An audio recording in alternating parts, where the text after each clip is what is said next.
وہ ایک ایسا بے مثل اور بے نظیر سالار تھا جس کی کمانداری میں ہم نے بڑے بڑے مارکے سر کیے۔ افسوس، مسلمانوں کی آپس کی نا اتفاقی شیبانی خان کو اپنے ساتھ لے گئی۔ اب جبکہ شیبانی خان ہمارے ساتھ نہیں ہے، ہم اپنی قوت کو منتشر و پراگندہ نہیں ہونے دیں گے، لہٰذا اس قوت کو اپنے دشمن سے انتقام لینے کے لیے استعمال کرنے کی خاطر ہم اور خصوصیت کے ساتھ میں اپنی طرف سے شیبانی خان کے جانشین کے طور پر اس کے چچا کوچوکونجی کا نام پیش کرتا ہوں۔ اس امیر کا یہ الفاظ ادا کرنا تھا کہ باری باری سارے ازبک سردار اور سالار اپنی جگہ سے اٹھ کر بے پناہ خوشی کا اظہار کرتے ہوئے اس کے ان خیالات کی تائید کرنے لگے تھے۔ پھر دیکھتے ہی دیکھتے لوگوں میں ایک ہلچل سی برپا ہو گئی اور سب نے باخوشی شیبانی خان کی جگہ کوچوکونجی کو اپنا سربراہ مقرر کر لیا تھا۔ جب یہ کام ہو چکا تب کوچوکونجی نے پہلے اپنے سامنے بیٹھے سارے قبائل کے سرداروں، سالاروں اور امرا کا ایک غیر نگاہ سے جائزہ لیا۔ پھر تشکر آمیز آواز میں وہ سب کو مخاطب کرتے ہوئے کہہ رہا تھا، میرے عزیز بھائیوں، سب سے پہلے تو میں تم سب کا شکر گزار ہوں کہ تم نے شیبانی خان کا جانشین بننے کے لیے مجھے یہ شرف بخشا۔ اس کے لیے میں تمہارا جس قدر شکریہ ادا کروں کم ہے۔ میں تم سے وعدہ کرتا ہوں کہ ازبکوں اور ان کے اتحادیوں کو نہ صرف متحد کروں گا بلکہ ایران کے بادشاہ اسماعیل صفوی نے جو مسلمان ہو کر ہم مسلمانوں کو نقصان پہنچایا ہے اس کی تلافی بھی کی جائے گی۔ ہم اسماعیل صفوی کے خلاف حرکت میں نہیں آنا چاہتے تھے، نہ اس سے ہمارا ٹکراؤ بنتا تھا، لیکن اسماعیل صفوی اپنی حدود کو پھلانگ گیا ہے۔ اس نے مسلمانوں کے اتحاد اور تعاون کو نہیں دیکھا، صرف اپنے مسلک کی بہتری کا سوچا ہے، اور یہ ایک مسلمان کی طرف سے حرص و ہوس پر مبنی فیصلہ ہے جسے کوئی بھی سچا اور پرخلوص مسلمان کبھی بھی پسند نہیں کرے گا۔ یہاں تک کہنے کے بعد کوچوکونجی رکا، کچھ سوچا، اس کے بعد دوبارہ وہ سب کو مخاطب کرتے ہوئے کہہ رہا تھا، ایران کے حکمران اسماعیل صفوی نے ہماری کمزوری سے فائدہ اٹھا کر اپنی طاقت کا پلڑا بھاری کر لیا۔ وہ اس وقت ہم سے ٹکرایا جس وقت ہمارے لشکر کا کچھ حصہ ہمارے پاس نہیں تھا، کوہستان التائی کی طرف گیا ہوا تھا۔ اس نے اس وقت ہم پر ضرب لگائی جب ہمارے حمایتی خانہ بدوش قبائل ہم سے جدا تھے۔ اس کے باوجود شیبانی خان نے بزدلی کا مظاہرہ نہیں کیا، وہ اسماعیل صفوی کے سامنے سے ہٹا نہیں، ڈٹ کر کوہستانی سلسلے کے اندر اس کا مقابلہ کیا۔ اگر وہ ایسے کوہستانی سلسلے میں گھر نہ جاتا جس کے سامنے کوئی راستہ نہ تھا تو یقیناً وہ اسماعیل صفوی کو بدترین شکست دینے میں کامیاب ہو جاتا، لیکن اس کے مقدر میں یہ کچھ لکھا ہوا تھا، لہٰذا اسے کوئی ٹال نہ سکا، اور اب ہمارے ہاتھوں اسماعیل صفوی کے مقدر میں جو لکھا جائے گا اسے بھی کوئی ٹال نہیں سکے گا۔ اس موقع پر کوچوکونجی دم لینے کے لیے رکا، پھر وہ بڑی رازداری میں اپنے بیٹے ابو سعید اور بھتیجوں عبید اللہ، عبداللہ اور عبداللطیف اور خانہ بدوش قبائل کے سرداروں کو مخاطب کرتے ہوئے بڑی رازداری میں کہنے لگا، میرے عزیز ساتھیوں، آؤ پہلے اس لشکر کی ترتیب کا فیصلہ کر لیں جس لشکر کے ساتھ ہم نے اسماعیل صفوی سے ٹکرانا ہے، اس پر ضرب لگانی ہے اور اس سے اس کے ناانصافیوں کا انتقام لینا ہے۔ اگر اسماعیل صفوی یہ خیال کرتا ہے کہ وہ جبر اور بربریت سے کام لیتے ہوئے ہم سے ہمارے سارے علاقے خالی کرا لے گا تو یہ اس کی بھول ہے۔ ہم اب اپنے علاقوں کا دفاع کریں گے اور متحد ہو کر اس پر ایسی ضرب لگائیں گے جو زندگی بھر کے لیے اس کے لیے ایک یادگار بن کر رہے گی۔ یہاں تک کہنے کے بعد کوچوکونجی رکا، پھر برخان کی طرف دیکھتے ہوئے کہنے لگا، برخان، سب سے پہلے تو مجھے اس بات کی خوشی ہے کہ سارے خانہ بدوش قبائل کے سردار تم پر اعتماد اور بھروسہ کرتے ہیں۔ میرے عزیز، میں اپنی طرف سے کوئی بات مسلط نہیں کروں گا، تمہاری حیثیت میرے ہاں ایک بیٹے کی سی ہے، میں سارا معاملہ تم پر چھوڑتا ہوں۔ لشکر کی جو ترتیب تم سر انجام دو گے وہ ہمارے لیے آخری ہوگی۔ میں جانتا ہوں تم ایک نایاب تیغزن ہو، ایک عمدہ سالار، ایک بے عدیل جنگجو ہو، لہٰذا تمہاری ترتیب یقیناً ہمارے لیے سود مند اور ہمارے مستقبل کے لیے اطمینان بخش ہوگی۔ کوچوکونجی جب خاموش ہوا تب برخان مسکراتے ہوئے کہنے لگا، کوچوکونجی میرے محترم، میں آپ کا شکر گزار ہوں کہ آپ مجھ پر اس قدر اعتماد اور بھروسہ کر رہے ہیں۔ میں اپنے سبھی قبائل کے سرداروں کا بھی شکر گزار ہوں، یہ میرے بھائی ہیں، ان میں سے زیادہ عمر میں مجھ سے بڑے ہیں، لیکن میں ان کا تہہ دل سے ممنون ہوں کہ یہ مجھ پر اعتماد اور بھروسہ کرتے ہیں۔ اگر لشکر کی ترتیب آپ مجھ پر ہی چھوڑتے ہیں تو پھر میں اپنی تجویز پیش کرتا ہوں، یہ آخری نہیں ہوگی، سب کو اختیار ہوگا کہ وہ اس تجویز میں جو اچھی تبدیلی کرنا چاہیں وہ پیش کریں۔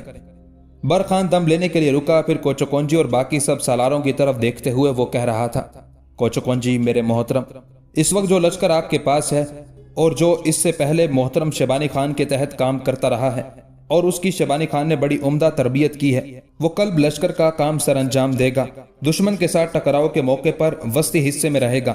اس حصے کی کمانداری محترم کوچکونجی آپ کے ہاتھ میں ہوگی۔ آپ کا بیٹا ابو سعید بھی آپ کے ساتھ ہوگا۔ اس کے علاوہ آپ کے بھتیجوں میں سے عبید اللہ، عبداللہ اور عبداللطیف بھی اسی قلب میں رہتے ہوئے آپ کی نیابت کریں گے۔ اب لشکر کے دائیں پہلو کی طرف آتے ہیں۔ دائیں پہلو میں میرے قبیلے کے علاوہ قرگیزی قبیلہ ہوگا۔ اس کی کمانداری میں اپنی طرف سے اپنے بھائی کلدی بیگ کے سپرد کرتا ہوں، اور میں خود کلدی بیگ کے تحت فرائض سر انجام دینے کے لیے تیار ہوں۔ برخان کے ان الفاظ پر قرگیزی قبیلے کے سردار کلدی بیگ کو گویا آگ لگ گئی تھی۔ جھلا کر اور عجیب سے جذباتی پن کا اظہار کرتے ہوئے اپنی جگہ سے اٹھا اور برخان کی طرف دیکھتے ہوئے کہنے لگا، برخان میرے عزیز بھائی، یہ آپ کس قسم کی گفتگو کر رہے ہیں؟ برخان مجھ کلدی بیگ کے تحت کام کرے گا؟ بھائی وہ بات کرو جو ہونے والی ہو۔ مجھے اس بات پر تو فخر ہے کہ آپ لشکر کے دائیں پہلو میں اپنے ساتھ رکھ رہے ہیں، لیکن حقیقت یہ ہے کہ اس لشکر کی کمانداری آپ کریں گے، اور اس متحدہ لشکر میں آپ کے ماتحت کی حیثیت سے میں آپ کی صرف نیابت کروں گا۔ میرے بھائی، اتنی بھی عاجزی اور انکساری اچھی نہیں ہوتی۔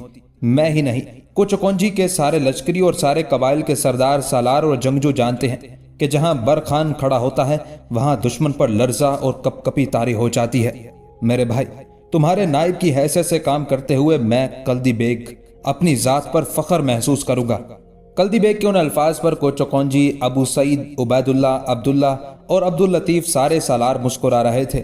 برخان بھی مسکراتے ہوئے کہنے لگا، کلدی بیگ، جو الفاظ تم نے ادا کیے ہیں سنہری حروف میں لکھے جانے کے قابل ہیں۔ میرے عزیز بھائی، میں اپنے آپ کو خود دائیں پہلو کا سالار مقرر نہیں کرنا چاہتا تھا، اس لیے میں نے تمہارا نام لیا۔ اب تم نے چونکہ خود مجھے دائیں پہلو کا سالار مقرر کیا ہے، لہٰذا میں تمہارے اس چناؤ کی عزت اور وقار کو برقرار رکھوں گا، اور ایسی کارکردگی کا مظاہرہ کروں گا کہ جو فرائض مجھ پر عائد ہوتے ہیں ان کا حق ادا کر دوں گا۔ یہاں تک کہنے کے بعد برخان رکا، پھر کہنے لگا، اب میں بائیں پہلو کی تفصیل بتاتا ہوں۔ بائیں پہلو میں کازک قبیلے کے ساتھ کنجوک خان اور تاتاری قبیلے کے سردار ساسی بوکا کو رکھا جائے۔ یہ بہترین اور عمدہ کارگزاری کا مظاہرہ کریں گے۔ اس لشکر کی کمانداری کون کرے گا، اس کے لیے میں کسی کا نام نہیں لوں گا۔ یہ معاملہ میں اپنے بھائی ساسی بوکا اور کنجوک خان پر چھوڑتا ہوں۔ دونوں بھائی آپس میں مل کر فیصلہ کر لیں کہ اس حصے کی کمانداری کس کے پاس ہوگی اور نائب کماندار کون ہوگا۔ برخان نے ابھی اپنے الفاظ ادا کیے ہی تھے کہ طوفانی انداز میں کازک سردار کنجوک خان اپنی جگہ پر اٹھ کھڑا ہوا اور برخان کو مخاطب کر کے کہنے لگا، برخان میرے عزیز اور پروقار بھائی، بائیں پہلو میں اپنے تاتاری بھائی ساسی بوکا کے نائب کی حیثیت سے کام کروں گا، جبکہ بائیں پہلو کی کمانداری ساسی بوکا کے ہاتھ میں ہوگی۔ کنجوک خان کے ان الفاظ پر سب نے طمانینت اور خوشی کا اظہار کیا تھا، یہاں تک کہ برخان بول اٹھا، لشکر کا چوتھا حصہ میرے بلغاری بھائیوں پر مشتمل ہوگا۔ کپک خان اپنے اس لشکر کی کمانداری کرے گا، اور کپک خان کے ذمہ یہ کام ہوگا کہ ہمیشہ لشکر کی پشت پر رہا کرے گا، اور پشت پر رہتے ہوئے یہ دو کام سر انجام دے گا۔ پہلا یہ کہ اپنے پڑاؤ کی حفاظت کرے گا، دوسرا یہ کہ اپنے لشکر کے 3 حصوں میں جس حصے میں بھی دیکھے گا کہ دشمن کے مقابلے میں کمزوری کے آثار پیدا ہو رہے ہیں، فوراً اس حصے کی مدد کو لپکے گا اور اپنے اس حصے کی حالت بہتر اور استوار کرنے کی کوشش کرے گا۔ یہاں تک کہنے کے بعد برخان رکا، دم لیا، سوچا، پھر دوبارہ وہ سب کو مخاطب کرتے ہوئے کہہ رہا تھا، میرے عزیز اور محترم بھائیوں، اس وقت جو تجویز میرے ذہن میں تھی وہ میں نے آپ لوگوں کے سامنے بیان کر دی ہے۔ میں نے شروع ہی میں کہہ دیا تھا کہ یہ حرف آخر نہیں، اس میں اگر کوئی تبدیلی کرنا چاہتا ہے تو اسے اس کا حق پہنچتا ہے۔ لشکروں کی کمانداری کے اندر بھی کوئی تبدیلی کا معاملہ ہو تو اس کی بات کو تسلیم کیا جائے گا۔ برخان کے ان الفاظ کے جواب میں کچھ دیر تک سارے خانہ بدوش قبائل کے سرداروں اور سالاروں کے علاوہ کوچکونجی کا بیٹا ابو سعید، اس کے سارے بھتیجے آپس میں صلاح مشورہ کرتے رہے۔ پھر کوچکونجی برخان کو مخاطب کرتے ہوئے کہنے لگا، برخان عزیز فرزند، جو فیصلہ تم نے کیا ہے وہ آخری ہے، اس لیے کہ میں نے سب سے پہلے صلاح مشورہ کر لیا ہے۔ جو تجویز تم نے پیش کی ہے اس میں کوئی بھی تبدیلی نہیں کرنا چاہتا، اور سب نے اس تجویز کو پسند کیا ہے، اور لشکر کی اسی ترتیب کے ساتھ ہم دشمن سے ٹکرائیں گے اور اس پر ثابت کریں گے کہ ہم ابھی زندہ اور بیدار ہیں اور شیبانی خان کا انتقام لینے کی ہمت اور جرت رکھتے ہیں۔ یہ سارے فیصلے ہونے کے بعد کوچکونجی سارے سالاروں اور سرداروں نے اس اتفاق رائے کو پسند کیا تھا، اطمینان کا اظہار کیا تھا۔ اس کے بعد اپنے اپنے سالاروں اور نائب سالاروں کے تحت لشکر کے ہر حصے کی تربیت کا کام شروع ہو گیا تھا، تاکہ جنگ کے دوران ہر لشکری اپنے سالار کے اشاروں پر دشمن پر پہلو بدل بدل کر حملہ ہونے کی تربیت حاصل کرے۔ اس طرح شمال کے ویرانوں میں سمرقند اور بخارا سے دور کوچکونجی اپنے عمرہ سرداروں اور سالاروں کے ساتھ پہلے سے موجود لشکروں کی تربیت کے علاوہ نئے لشکری بھرتی کر کے ان کی تربیت کا کام شروع کر چکا تھا۔ شیبانی خان کے مارے جانے کے باعث سمرقند، بخارا اور ازبکوں کے دوسرے شہروں میں سوگ کا عالم برپا ہو گیا تھا۔ شیبانی خان کی موت نے سب کو بد دل کر کے رکھ دیا تھا، چونکہ شیبانی خان اسماعیل صفی کا مقابلہ کرنے کے لیے گیا تھا اور شہروں کی حفاظت کے لیے اس نے چھوٹے چھوٹے لشکر مقرر کیے تھے، اور پھر شیبانی خان کے مارے جانے کے بعد اس کے لشکری میدان جنگ سے بھاگ کر مشرق کے برفزاروں کی طرف گئے تھے تاکہ وہاں اپنے آپ کو از سر نو استوار کریں۔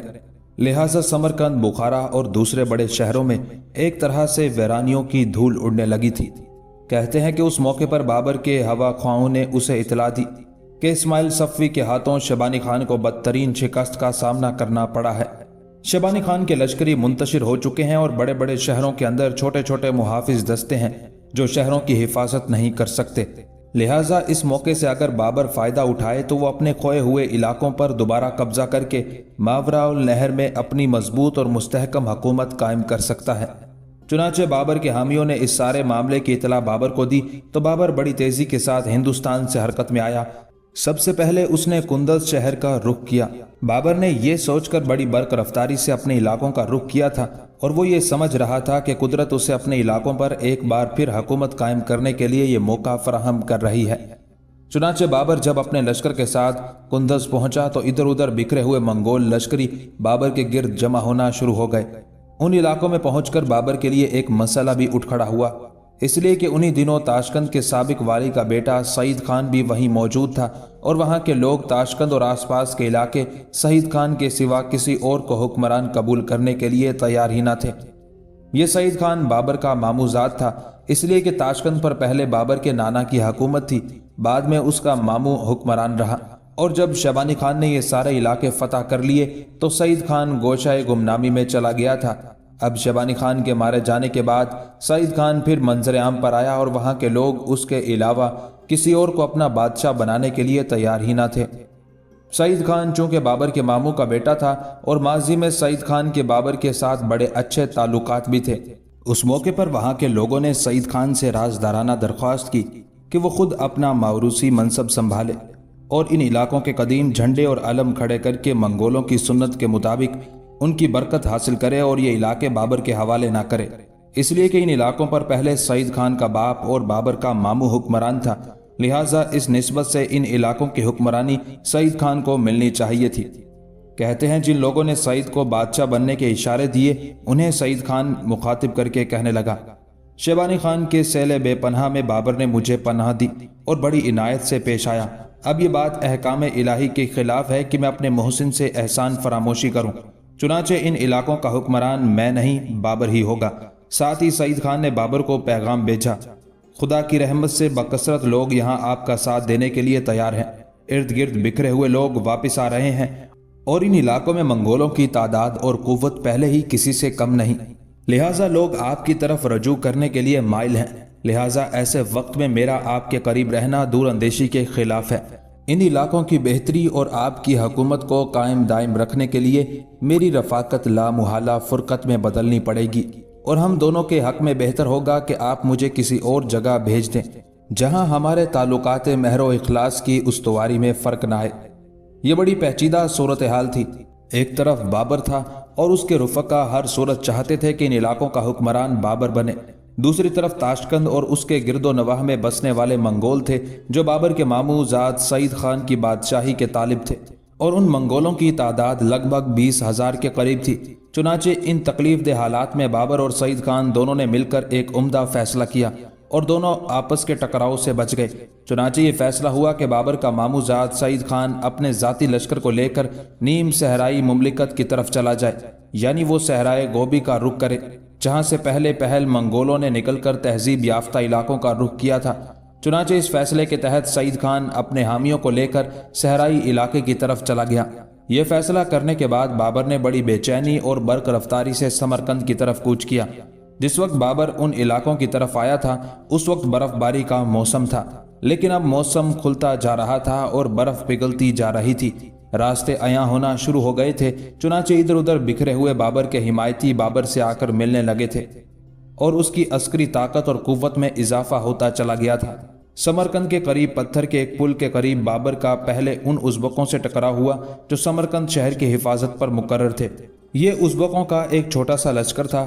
جس پل پر یہ ٹکراؤ ہوا وہ پل دریائے آمو کی ایک دھار پر بنا ہوا تھا، لیکن یہ ٹکراؤ معمولی سا رہا، اس لیے کہ سمرقند شہر کی حفاظت کرنے والے ازبکوں کے چند دستے تھے جن پر بابر نے حملہ آور ہو کر انہیں پراگندہ کر لیا۔ ان کے 3 سالاروں کو قیدی بنا لیا گیا اور بابر نے انہیں موت کے گھاٹ اتار دیا۔ ازبک دستوں کو پسپا کرنے کے بعد بابر آگے بڑھا اور بغیر کسی رکاوٹ کے اس نے سمرقند پر قبضہ کر لیا تھا۔ اس کے بعد بابر آندھی اور طوفان کی طرح حرکت میں آیا، ایک قصبے سے دوسرے قصبے، ایک شہر سے دوسرے شہر پر جست خیز کرتے ہوئے اس نے اپنی گرفت وسیع اور مضبوط کرنا شروع کر دی تھی۔ سمرقند کے بعد وہ فرغانہ کے قلعوں پر حملہ آور ہوا اور ہر قلعے سے اس نے ازبکوں کو نکال باہر کیا اور وہاں قبضہ کرتا چلا گیا تھا۔ مورخین لکھتے ہیں کہ اس طرح پورے 9 سال کے بعد بابر اپنے جد امجد امیر تیمور لنگ کے شہر میں دوبارہ وارد ہوا۔ گرد و نواح کے باشندے، کیا امیر، کیا غریب، کیا کسان، کیا اہل حرفہ اور دوسرے لوگ سبھی بابر کی خدمت میں حاضر ہوئے، اسے سمرقند واپس آنے کی مبارکباد دی اور خوشی اور شادمانی کا اظہار کرنے لگے۔ کہا جاتا ہے کہ بابر کے سمرقند میں داخل ہونے کے موقع پر سمرقند کے لوگ اپنے گھروں کی آرائش میں مصروف ہوئے، گلی کوچے اور بازار زری سے سجائے گئے، جگہ جگہ قطعات اور تصویریں لٹکائی گئیں۔ مورخین اس موضوع پر مزید لکھتے ہیں کہ ایسا لگتا تھا یہ کسی جن کا کرشمہ تھا کہ دیکھتے ہی دیکھتے وہ سب مانوس مقامات جہاں بابر کبھی رہا کرتا تھا اور پھر وہ علاقے جو شیبانی خان نے اس سے چھین لیے تھے، وہ ایک مرتبہ پھر بابر کے زیر نگی آ گئے تھے۔ اب منگولوں کی قوت مضبوط اور مستحکم ہونا شروع ہو گئی تھی۔ سمرقند بابر کے قبضے میں آ گیا تھا۔ اب وہ ارد گرد کے باقی علاقوں پر بھی قبضہ کرنے لگا تھا۔ اس کا بھائی کابل اور غزنی میں اس کی طرف سے حاکم تھا۔ کندز اور بدخشاں پر اس نے اپنی طرف سے والی مقرر کیا۔ اندھی جان سے تاشقند تک ہر شہر کے دروازے بابر کے لیے کھل گئے اور بظاہر وہاں اس کا کوئی مد مقابل اور رقیب نظر نہ آتا تھا۔ اس طرح ان علاقوں میں بابر نے ایک بار پھر اپنی حالت مضبوط اور مستحکم کرنا شروع کر دی تھی۔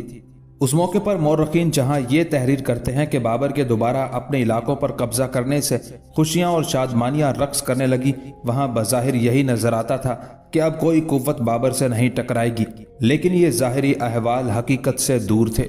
شیبانی خان کے سدھائے ہوئے سپہ سالاروں کی قیادت میں خوفناک ازبک اگرچہ شمال میں پسپا ہوئے تھے اور وہ بھی اسماعیل صفوی کی قوت سے ایسا کرنے پر مجبور ہوئے تھے، لیکن وہ پوری طرح مغلوب نہیں کیے گئے تھے۔ دوسری طرف بابر خود بھی پریشانی کا شکار تھا۔ اس نے اپنے علاقوں پر تو قبضہ کر لیا تھا، لیکن اپنے علاقوں پر قبضہ کرنے کے ساتھ ساتھ اسے ایران کے بادشاہ اسماعیل صفوی سے بھی تعلقات بہتر رکھنے تھے۔ وہ دونوں کے مسلک میں اختلاف تھا، اس کے باوجود بابر کو مصالحت کی کوئی نہ کوئی صورت نکالنا تھی۔ دوسری طرف ایران کا حکمران اسماعیل صفوی بھی بابر پر نگاہ رکھے ہوئے تھا۔ وہ جانتا تھا کہ بابر نے ہندوستان تک اپنے دست و بازو پھیلا دیے ہیں، لہٰذا اسے ساتھ ملا کر وہ ایسی طاقت اور قوت پکڑ سکتا تھا جس سے وہ شمال کے ان علاقوں میں ازبکوں کا مکمل طور پر خاتمہ کر سکتا تھا اور مغرب میں اپنے بدترین دشمنوں یعنی عثمانی ترکوں پر حملہ آور ہو کر ان کے کئی علاقے ان سے چھیننے کے بعد عیسائیوں کی طرابزون کی وہ ریاست بھی حاصل کر سکتا تھا جس سے اس کی نانی کا تعلق تھا، جس پر وہ اپنا حق سمجھتا تھا اور جس پر عثمانی ترکوں نے حملہ آور ہو کر نصرانیوں سے چھین کر اپنی مملکت میں شامل کر لیا تھا۔ چنانچہ بابر سے تعلقات اچھے کرنے کے لیے اسماعیل صفوی نے پہلا کام یہ کیا کہ شیبانی خان کے ساتھ ٹکراؤ کے دوران بابر کی بہن خانزادہ بیگم جنگی قیدی ہو کر ایرانیوں کے ہاتھ لگی۔ یہ شیبانی خان کی بیوی تھی اور شیبانی خان سے اس کا ایک بیٹا بھی تھا۔ اب اسماعیل صفوی نے یہ کام کیا کہ اپنے کچھ محافظ دستوں کے ساتھ بابر کی بہن خانزادہ کو بابر کی طرف بھجوا دیا۔ اس طرح یہ کام کر کے اسماعیل صفوی نے ایک طرح سے بابر کو اپنا شکر گزار اور ممنون بنانے کی کوشش کی تھی۔ ساتھ ہی بابر کی مدد کے لیے اسماعیل صفوی نے ایک اور قدم اٹھایا۔ اس نے اپنے ایک نامور سپہ سالار کو مقرر کیا جس نے شیبانی خان کے خلاف جنگ میں بڑے کارہائے نمایاں سر انجام دیے تھے۔ چنانچہ اسماعیل صفوی نے ایک لشکر اپنے اسی سالار نجم ثانی کے حوالے کیا اور اسے بابر کی مدد پر مقرر کیا تاکہ بابر ان سارے علاقوں پر قبضہ کر کے اپنی حکومت قائم کر لے جو اس سے پہلے شیبانی خان نے فتح کیے تھے۔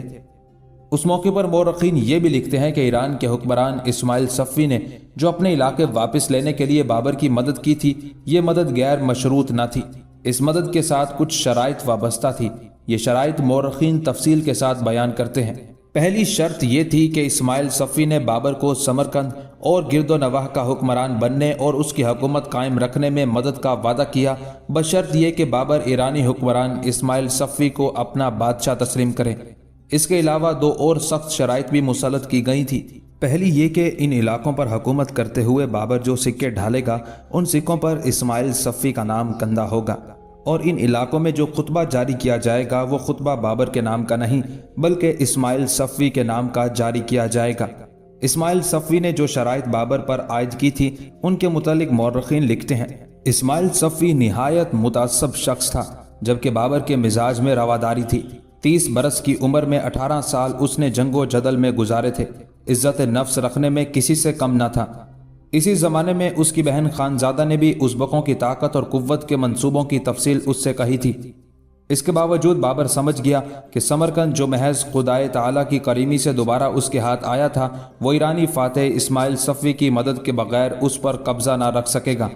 مورخین ان حالات سے متعلق روشنی ڈالتے ہوئے مزید لکھتے ہیں کہ جب بابر نے ایران کے بادشاہ اسماعیل صفوی کو اپنا حمایتی اور مددگار بنا لیا تھا تو ان علاقوں میں لوگوں کے اندر ایک ناگواری سی پیدا ہونے لگی تھی، اس لیے کہ سمرقند، بخارا اور آس پاس کے علاقے سب سنی اور اہل علم اور عرفان تھے، اور یہ شہر ایسے لوگوں کے مرکز تھے۔ اسی بنا پر بابر جب ان علاقوں کو واپس آیا تھا تو شیبانی خان کے بعد لوگوں نے شاندار انداز میں اس کا خیر مقدم کیا تھا۔ اب جو بابر کا رجحان ایران کے حکمران اسماعیل صفوی کی طرف ہوا، تب بابر کی طرف سے لوگ بدظن ہونا شروع ہو گئے، اس لیے کہ اسماعیل صفوی نے ہرات میں اپنے مخالف مسلک سے تعلق رکھنے والے معزز شیوخ کو پہلے اپنے روبرو جرح کرنے کے لیے کہا اور پھر ان سب کو بے گناہ قتل کرا دیا تھا۔ اس موقع پر مورخ مرزا حیدر بیگ لکھتا ہے کہ ان حالات میں خصوصاً اہل سمرقند تو توقع رکھتے تھے کہ اگر ضرورت کے وقت بابر نے ایران کے قزل بادشاہوں کو اپنے گرد جمع کر لیا ہے، لیکن بادشاہ سمرقند اپنی طاقت کو سمرقند میں مضبوط اور مستحکم کرنے کے بعد اسماعیل صفوی کو اپنا مددگار اور حمایتی ماننے سے انکار کر دے گا اور اسماعیل کی بادشاہت سے روگردانی کرے گا۔ مرزا حیدر بیگ وہ شخص تھا جو بابر کا عزیز رشتہ دار تھا اور اس کے ساتھ رہتا تھا، مصنف بھی تھا۔ کہتے ہیں جب بابر نے اپنے آپ کو ایرانی حکمران اسماعیل صفوی کے ساتھ ملوث کر لیا، تب مرزا حیدر بیگ جو دل سے بابر کی قدردانی کیا کرتا تھا، وہ اپنے محسن بابر کی عقیدت مندی میں سخت تذبذب میں آ گیا۔ بابر اور اسماعیل صفوی کے مسلک میں چونکہ بہت تضاد اور فرق تھا، لہٰذا مرزا حیدر بیگ نے بابر سے دور رہنا شروع کر دیا۔ اس سے پہلے وہ بابر کی سواری کے ساتھ جاتا تھا، لیکن اب اس نے بابر کے ساتھ سوار ہو کر جانا چھوڑ دیا اور بیماری کا عذر کر کے پہلو تہی کرنے لگا۔ ان حالات پر روشنی ڈالتے ہوئے مورخین مزید لکھتے ہیں کہ وہ ایرانی عہدیدار جو بابر کے اطراف میں منڈلاتے تھے اور اس کے ارد گرد رہتے تھے، انہوں نے ایران کے حکمران اسماعیل صفوی کو لکھ بھیجا کہ بابر کا برتاؤ باج گزاروں کا سا نہیں بلکہ نخوت آمیز ہے۔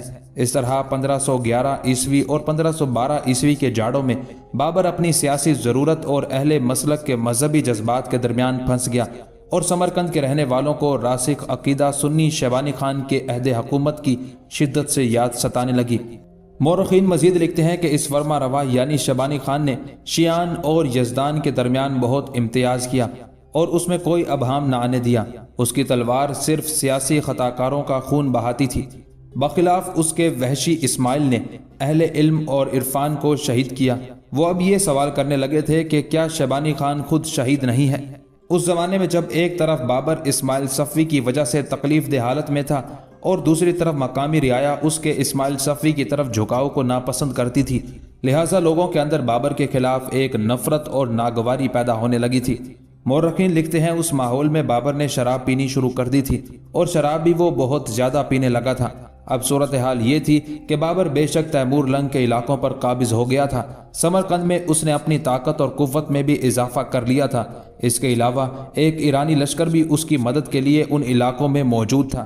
اس طرح بابر کو امید تھی کہ اپنے اور اسماعیل صفوی کے مہیا کردہ دستوں کے ساتھ وہ آنے والے دور میں اپنے دشمنوں کا مقابلہ کر کے ان علاقوں کی حفاظت کے قابل ہو جائے گا۔